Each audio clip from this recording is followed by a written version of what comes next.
Ginawan ko na ng Tagalog version ng Coco para naman maintindihan niyo, hindi niyo kasi naiintindihan. Ako, ito na siya. Ah.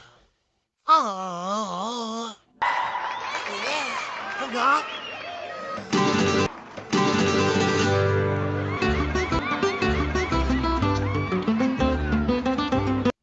ang kilikili mong may amoy, may amoy, may amoy, ang may amoy, ang kilikili mong may amoy, may amoy, may amoy, may amoy, ang kilikili mong may amoy, may amoy, may amoy, ang amoy, ang amoy, ang amoy, ang amoy, ang amoy.